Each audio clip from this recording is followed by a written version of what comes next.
Olá, amiguinho, olá, amiguinha, tudo bem com vocês? Muito bem, galera. Começamos a estudar hoje aqui o núcleo das células, né? E nós vimos lá no comecinho do ano que em relação ao núcleo, nós dividimos os seres vivos em dois grandes grupos, procariontes e eucariontes. Os procariontes são aqueles que não têm o núcleo organizado pelo envoltório nuclear. O DNA fica numa região da célula chamada de nucleoide. Então eles teriam aí um núcleo primitivo. Os eucariontes teriam um núcleo verdadeiro porque esse núcleo está separado do restante da célula pelo envoltório nuclear. E a nossa ideia é estudar o núcleo dos eucariontes, é estudar o núcleo verdadeiro. Então, estudar o núcleo de protozoários, algas, fungos, plantas e animais, né? Lembre-se que os procariontes são as bactérias e as arqueias. Hoje nós sabemos, turma, que o núcleo é fundamental para a vida da célula porque o núcleo tem DNA. E como a gente já viu, o DNA ele é responsável por transmitir as características genéticas de uma célula para outra e também de uma geração para outra. E o DNA também é responsável por controlar o funcionamento da célula, né? A partir do DNA é produzido RNA, o RNA vai produzir proteína e a célula irá funcionar de acordo com as proteínas que ela produz. Só que os nossos conhecimentos a respeito do DNA, eles chegaram só a partir de 1944, que foi quando descobriram que o DNA era a molécula responsável pela hereditariedade. Só que antes de sabermos que o núcleo tinha DNA, já sabíamos que o núcleo era fundamental para a vida da célula, graças a uma experiência que ficou conhecida como merotomia de Balbiani. O Balbiani pegou uma ameba gigante, que é uma célula inclusive visível ao olho nu, e apertou essa ameba dividindo-a em dois pedaços. Um pedaço que ficou anucleado e o outro pedaço que ficou nucleado. Qual que era a ideia do Balbiani, galera? Se o núcleo não fosse importante para a vida da célula, ou os dois pedaços sobreviveriam ou os dois pedaços morreriam. Se o núcleo fosse importante para a vida da célula, o pedaço anucleado morreria e o pedaço nucleado sobreviveria. E o que aconteceu? O pedaço anucleado morreu e o pedaço nucleado cresceu e se reproduziu. Ou seja, o Balbiani mostra, sem saber o que tem dentro do núcleo, que a célula só cresce e se reproduz na presença dele. E hoje nós sabemos que isso acontece porque dentro do núcleo está o DNA. Né? Crescer para uma célula significa produzir proteína. Para isso ela precisa de RNA, e esse RNA é produzido a partir do DNA que está dentro do núcleo. E reproduzir para uma ameba significa sofrer mitose. Só é possível sofrer mitose se antes a célula replicar ou duplicar o seu DNA. Então hoje nós sabemos o motivo do núcleo ser fundamental para a vida da célula. Mas o Balbiani, sem saber o que tinha lá dentro, mostrou que o núcleo é fundamental para a vida da célula. A célula só cresce e se reproduz na presença do núcleo. Nós já vimos que quando a gente observa uma célula, ou ela está crescendo ou ela está se reproduzindo. O período de crescimento celular foi chamado de intérfase. E o período de reprodução foi chamado de divisão. Aqui nós temos o núcleo de uma célula em intérfase. Individualizando esse núcleo, organizando esse núcleo, está o envoltório nuclear, envelope nuclear ou membrana nuclear, muito antigamente chamada de carioteca. O termo carioteca está em desuso há quase 40 anos. E o envoltório nuclear, turma, segundo a hipótese de Robertson, surgiu a partir de dobras da membrana plasmática. Uma célula procarionte primitiva passou a emitir dobras da membrana para aumentar a superfície de contato da célula com o meio e facilitar a absorção de nutrientes. E essas dobras da membrana teriam aprisionado o DNA numa região da célula, formando um núcleo organizado. Tá? Uma das evidências de que o envoltório nuclear surgiu a partir de dobras da membrana é que o envoltório nuclear também é uma estrutura lipoproteica. Só que o envoltório nuclear é uma membrana dupla, é uma dupla membrana lipoproteica. Existe uma face do envoltório nuclear que fica voltada para o citoplasma e uma face que fica voltada para o núcleo. O espaço entre essas duas membranas é o espaço perinuclear. E o envoltório nuclear, ele surge para proteger aquilo que a célula tem de mais importante, que é o seu DNA, certo? E para proteger de forma efetiva, de forma real, o DNA, o envoltório nuclear tem que controlar quem entra e quem sai de dentro do núcleo. E ele faz isso através dessas estruturas aqui, ó, que são os poros, complexos de poro ou anule, que não são simplesmente buracos no envoltório nuclear. São estruturas dotadas de movimento. O poro é capaz de abrir e fechar. Se a molécula puder entrar ou sair de dentro do núcleo, o poro abre. Se ela não puder entrar e nem sair, o poro fecha. Tá? Exemplo de molécula produzida no núcleo e que vai para o citoplasma através dos poros: os RNAs. Os 3 tipos principais, o mensageiro, o transportador e o ribossômico, são produzidos no núcleo e vão agir no citoplasma durante o processo de tradução. Enzimas como a DNA polimerase, a RNA polimerase e proteínas estruturais como as histonas são produzidas no citoplasma e vão para dentro do núcleo através dos poros. Tá? Então são esses poros que selecionam quem pode entrar ou sair de dentro do núcleo. Beleza? Nós vamos ver que o envoltório nuclear desaparece no início da divisão e reaparece no final.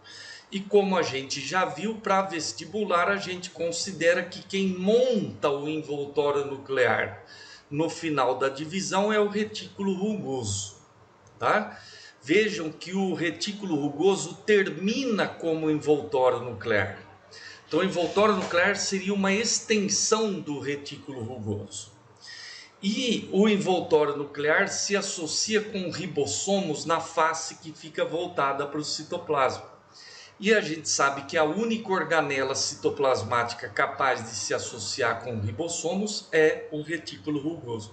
Então, deve ser ele quem monta o envoltório nuclear no final da divisão. Beleza? Aqui em azul, turma, é a parte líquida do núcleo. É o nucleoplasma, suco nuclear, cariolinfa ou carioplasma. É o recheio líquido do núcleo. A gente fala que o nucleoplasma é o palco, é o lugar para a ocorrência das reações químicas nucleares. Ali dentro do núcleo ocorrem 2 reações importantíssimas: a duplicação do DNA e a transcrição, que é a produção de RNA. Todas as moléculas que participam desses processos estão dissolvidas no nucleoplasma. Então, daí o nucleoplasma ser o palco, ser o lugar para a ocorrência das reações químicas nucleares. Esse vermelhinho aqui, ó, é o DNA, que durante a intérfase é chamado de cromatina. Tá? Sobre a cromatina nós vamos conversar em separado. E esse verdinho aqui dentro do núcleo é o nucleolo. O nucleolo é uma região dentro do núcleo onde são produzidos e armazenados os ribossomos. Os ribossomos são produzidos por ação do DNA, né? Existe um gene no DNA chamado zona organizadora do núcleo. A partir desse gene é produzido RNA ribossômico esse RNA ribossômico se associa com proteínas, formando as subunidades que irão compor os ribossomos, que ficam armazenadas aqui no nucleolo. E do nucleolo elas são distribuídas para o citoplasma. Tá?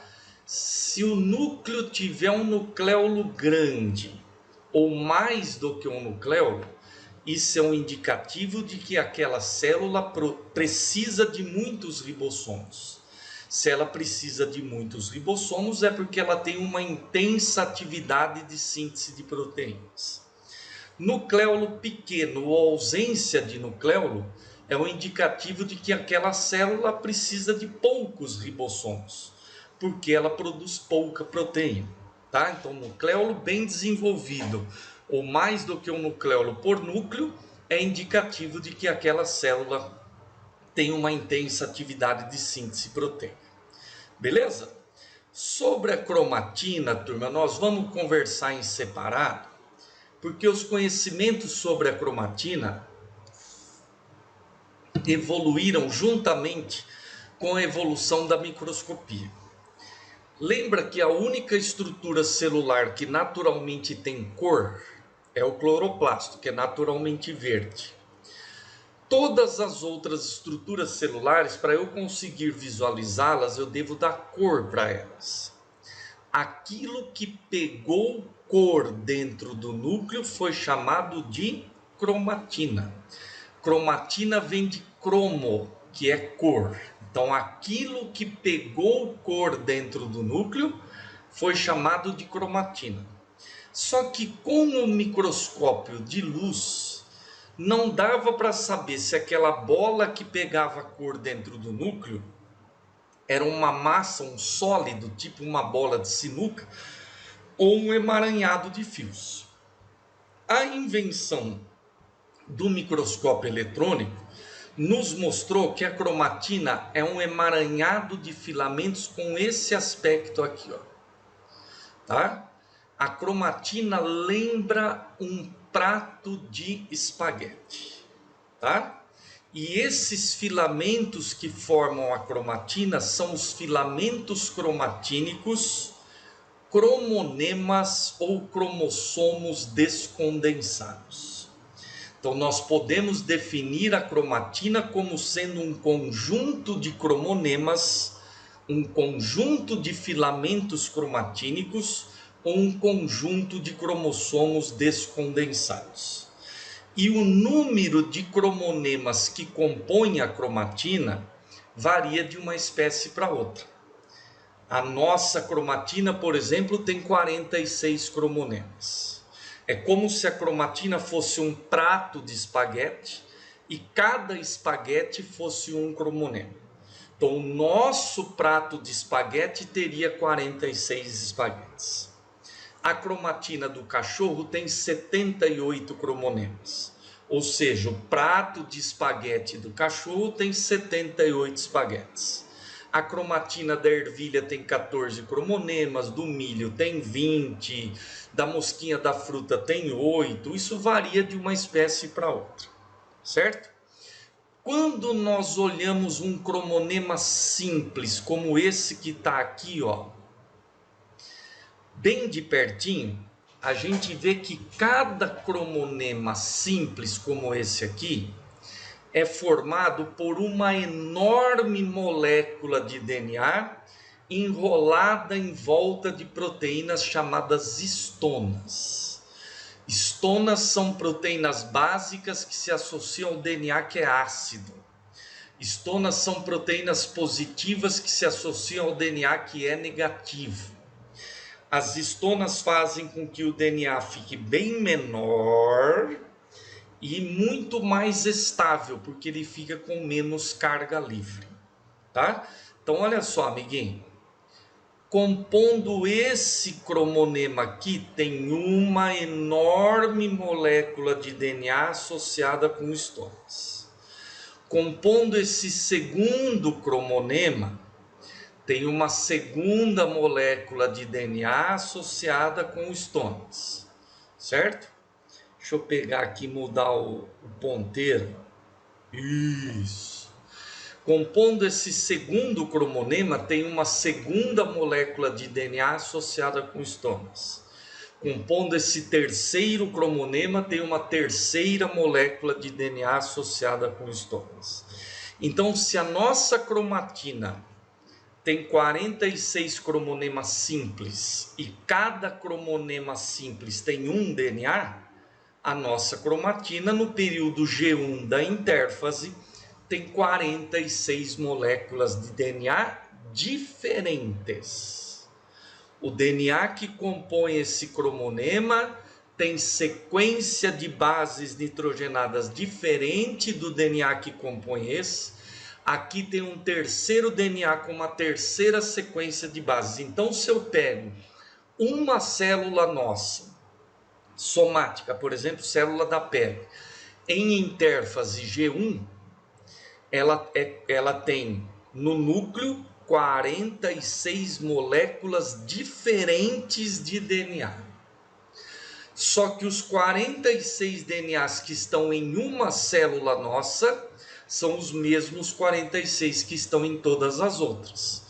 Todas as células do nosso corpo têm exatamente os mesmos DNAs e eles são cópias dos DNAs que estavam no zigoto. Então se liga, ó. Se eu pegar uma célula somática nossa em intérfase G1, que é o início da intérfase, ela tem 46 cromonemas simples, portanto ela tem 46 moléculas diferentes de DNA. Só que os 46 DNAs que estão em uma célula nossa estão em todas as outras. Agora vamos lembrar algo que é extremamente importante, turma. Se todas as nossas células têm os mesmos DNAs, todas as nossas células têm os mesmos genes, certo? Por que uma célula é muscular e a outra é nervosa? Porque elas ativam ou expressam genes diferentes. Ativando ou expressando genes diferentes, as células de um mesmo organismo acabam produzindo proteínas diferentes. E por isso funcionam de forma diferente. Os genes que estão em atividade naquela célula estão nessas regiões aparentemente esticadas do cromonema, que são as regiões de eucromatina. Essas regiões condensadas do cromonema, mesmo durante a intérfase, que são as regiões de heterocromatina, só contém genes inativos, tá? Então, os genes que estão em atividade naquela célula estão em regiões aparentemente esticadas do cromonema, que são as regiões de eucromatina. A heterocromatina só contém genes inativos, tá? Então, existem regiões do cromonema que podem ser eucromatina numa célula e heterocromatina em outra. Isso depende de quais genes estão ativos ou inativos naquela célula, tá? Existe uma região de heterocromatina por cromonema que é sempre heterocromatina independente da célula. É a heterocromatina constitutiva. Se essa daqui for a heterocromatina constitutiva, ela é heterocromatina nesse cromonema em qualquer célula. Se essa daqui for a heterocromatina constitutiva, ela vai ser heterocromatina nesse cromonema em qualquer célula. Beleza? Muito bem, amiguinhos. Antes da célula entrar em divisão, ela duplica o DNA que compõe os cromonemas, através daquele processo de duplicação semiconservativa do DNA, como a gente estudou. Então imagina que numa célula nossa existam 46 DNAs. Aí ocorre a duplicação no período S da intérfase e passa a ter 92. E durante uma mitose, nós vamos dividir igualmente esses 92 DNAs por duas células. 46 DNAs para uma célula, 46 DNAs para outra. Sendo que cada DNA que vem para essa tem uma cópia idêntica indo para essa. Imagina separar DNA com essa bagunça, essa zona de DNA que é a cromatina. A chance de ter erro seria muito grande. Então, quando a célula entra em divisão, para ela, entre aspas, poder enxergar quem que ela tem que puxar para um lado, quem que ela tem que puxar para o outro, ela condensa os cromossomos. Então, durante a divisão, condensa os cromonemas, né? Durante a divisão, vai ocorrer a condensação dos cromonemas. De que maneira ocorre a condensação? As regiões de eucromatina dobram-se sobre si mesmas, ficando bem menores, porém mais largas. A heterocromatina constitutiva permanece como estava, e a eucromatina dobra-se sobre si mesma, ficando bem menor, porém mais larga. Cada cromonema que se condensa chega a ficar cerca de 100.000 vezes menor. Isso chega a ser 100.000 vezes menor do que isso. E cada cromonema que se condensa passa a ser chamado de cromossomo. Cromonema e cromossomo são a mesma coisa em estágios diferentes do ciclo celular.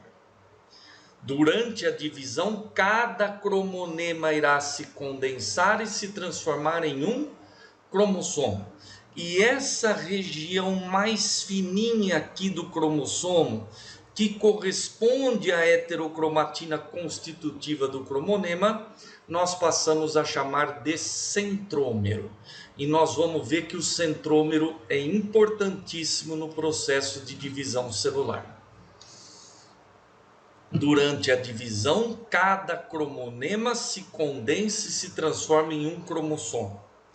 Então, se durante a intérfase a nossa cromatina tem 46 cromonemas, durante a divisão nós vamos visualizar 46 cromossomos. Cromonema e cromossomo são a mesma coisa em estágios diferentes do ciclo celular. Cromonema é DNA mais histonas durante a intérfase, cromossomo é o mesmo DNA, mais as mesmas histonas durante a divisão. Tá? A célula, turma, passa muito mais tempo em intérfase do que em divisão. Por quê? Porque quando o DNA está na forma de cromossomo, todos os genes estão inativos, certo? Então a célula condensa rapidinho para fazer a divisão celular e descondensa para voltar a ter atividade gênica. Célula passa muito mais tempo com o DNA na forma de cromonema ou cromossomo descondensado do que com o DNA na forma de cromossomo condensado. Condensa rapidinho para fazer a divisão, depois descondensa para poder voltar a ter atividade gênica, tá? Hoje, galera, o termo cromonema está entrando em desuso. Eu falo porque ainda cai em vestibular. Mas o mais correto seria dizer cromossomo em intérfase, cromossomo em divisão. Cromossomo descondensado, cromossomo condensado. Tá? Beleza? Durante a divisão, cada cromonema se condensa e se transforma em um cromossomo. Beleza, amiguinhos? Tudo bem? Tranquilo? Maravilha. Então vamos lá.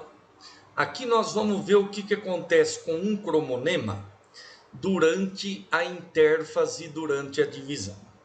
Então aqui a gente tem um cromonema simples. Se a gente olhar esse cromonema simples bem de pertinho, nós vamos ver que ele é composto por uma enorme molécula de DNA enrolada em volta daquelas histonas, certo? No período S da intérfase ocorre a duplicação do DNA que compõe os cromossomos. E no período G2 a gente já passa a ter cromonema duplicado. Cromonema duplicado fica assim, ó. Cromonema duplicado tem metade da esquerda e metade da direita, que ficam unidas naquela região que vai corresponder ao centrômero. O DNA que compõe a metade da esquerda do cromonema duplicado é idêntico ao DNA que compõe a metade da direita do cromonema duplicado, e eles são cópias do DNA que estava no cromonema simples. Então, olha só, compondo essa metade da esquerda tem uma molécula de DNA associada com estonas, compondo essa metade da direita tem uma outra molécula de DNA associada com estonas. O DNA que está na metade da esquerda é idêntico ao DNA que está na metade da direita, e eles são cópias do DNA que estava no cromonema simples. Beleza? Aí a célula entra em divisão. Como a gente acabou de ver, quando a célula entra em divisão, ocorre a condensação dos cromonemas. A condensação ocorre na prófase, que é a primeira fase da divisão, e atinge o auge na metáfase, que é a segunda fase da divisão. E aí, cada cromonema duplicado, ao se condensar durante a divisão, se transforma em um cromossomo duplicado. Essa metade da esquerda do cromonema duplicado originou essa metade da esquerda do cromossomo duplicado. Essa metade da direita do cromonema duplicado originou essa metade da direita do cromossomo duplicado. Essas duas metades não eram iguais? Sim. Logo, essas duas metades são iguais. As metades de um cromossomo duplicado são as cromátides. E cromátides que estão unidas pelo mesmo centrômero são as cromátides irmãs. Cromátides são as metades de um cromossomo duplicado. Cromátides que estão unidas pelo mesmo centrômero são as cromátides irmãs, que nesse caso são idênticas, certo? E se mantêm unidas aqui na região do centrômero. Anáfase, que é a próxima fase da divisão, significa fase da separação. Pró início, meta meio, ana separação, telo final. A gente vai estudar isso mais para frente. No início da anáfase ocorre a divisão do centrômero e a separação das cromátides irmãs, que depois de separadas não devem mais ser chamadas de cromátides. Isso é uma questão de definição. Cromátides são as metades de um cromossomo duplicado. Só existem as cromátides enquanto existe o cromossomo duplicado. Depois de separadas, devemos chamá-las de cromossomos filhos, cromossomos simples ou cromossomos irmãos. Essa cromátide da esquerda originou esse cromossomo da esquerda. Essa cromátide da direita originou esse cromossomo da direita. Essas cromátides não eram idênticas? Sim, logo esses cromossomos são idênticos. E numa divisão por mitose, cada um deles vai para uma célula.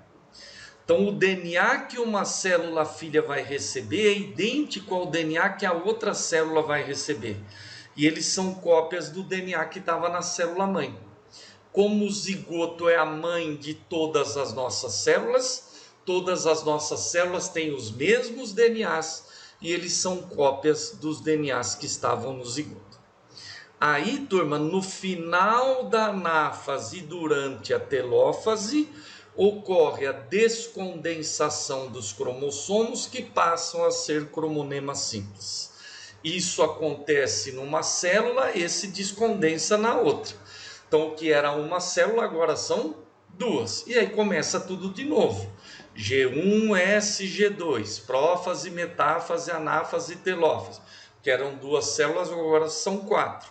8, 16, 32, 64, até chegar nos trilhões de células que formam o seu organismo hoje. Beleza? Se você entender esse resumão aqui, você está com mais do que meio caminho andado para entender o processo de mitose, que é o processo de divisão celular que a gente usa para crescer, repor células e regenerar tecidos. Beleza, amiguinhos? Bons estudos, aquela paz, beijos e tchau.